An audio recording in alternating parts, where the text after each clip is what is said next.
Numéro 13 sur la symétrie axiale. Donc la symétrie axiale, ça veut dire symétrie par rapport à une droite, par rapport à un axe de symétrie. Donc ça, c'est quelque chose que vous avez souvent vu déjà dès la maternelle.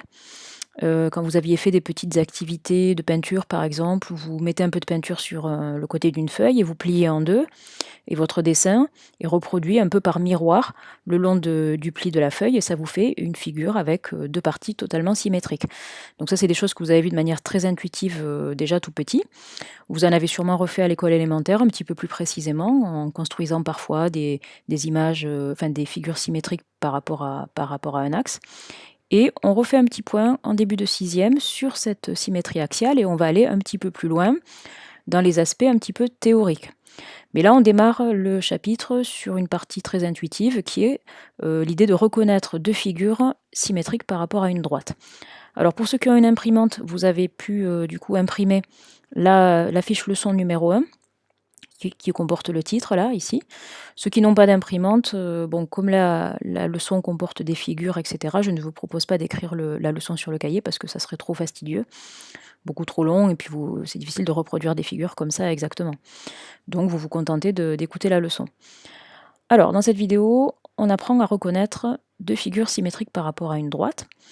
Alors, si on regarde comment c'est défini, en tout cas, quelle est l'idée derrière l'idée de figure symétrique, on nous dit que deux figures sont symétriques par rapport à une droite D si elles se superposent quand on plie le long de cette droite. Alors je vais vous montrer une petite animation pour que vous ayez une idée de ce que ça veut dire. Donc vous voyez ici, on a deux figures, la figure, le polygone, ce sont des polygones, hein, le polygone bleu et le polygone vert. Ils sont tous les deux symétriques par rapport à l'axe qui est ici, qui est une droite, la droite rouge. Et on va voir qu'effectivement, si on plie du coup ce qui représente notre feuille de papier le long de cet axe, on va voir que les deux figures se superposent parfaitement. Donc, vous voyez, on plie le long de la droite et on voit que la figure bleue, hop, se superpose parfaitement avec la figure verte. Voilà. Donc ça, c'est une gymnastique qu'il faut faire un peu dans sa tête pour essayer de vérifier, de reconnaître deux figures symétriques par rapport à un axe. Ok ? Donc c'est ce que je vais vous proposer dans l'exemple ci-dessous. On va tout d'abord noter deux éléments de vocabulaire. Donc la droite D, que vous avez dans l'exemple ici, elle est appelée l'axe de symétrie.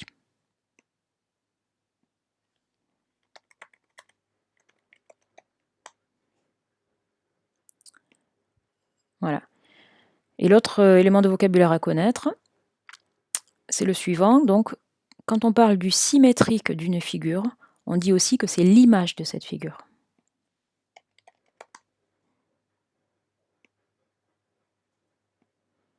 Voilà, donc je vous laisse noter ces deux éléments de vocabulaire.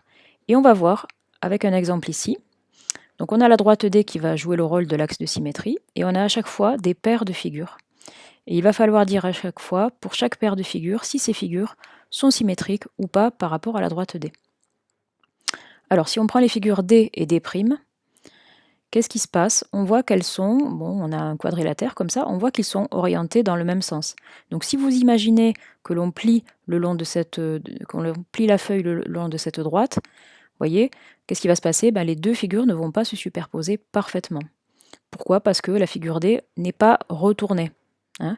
Il y a un effet de, si on revient sur l'animation précédente, il y a un effet de miroir, de retournement. D'accord? Cette pointe-là, elle se retrouve hop, juste en face, et cette pointe-là, qui est vers la gauche, elle se retrouve complètement vers la droite. Donc il y a cette notion de retournement qui n'est pas là entre la figure D et la figure D'.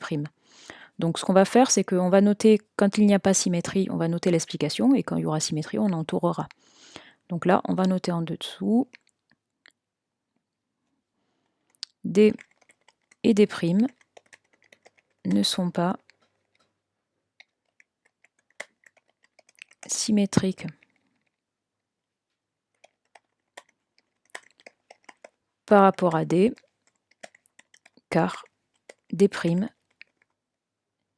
n'est pas retourné. Alors, je le mets au masculin parce qu'on considère que c'est un quadrilatère ou un polygone, hein, c'est masculin.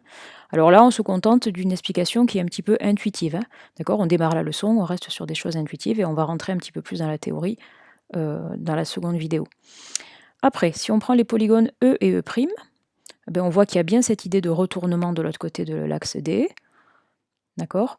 On voit en termes de distance aussi que, par exemple, ce point-là et son image dans le polygone E sont bien à la même distance de la droite D. C'est ce qui se passe aussi hein, quand on crée le symétrique d'une figure. Elle va se trouver à la même distance de l'axe de symétrie, mais de l'autre côté.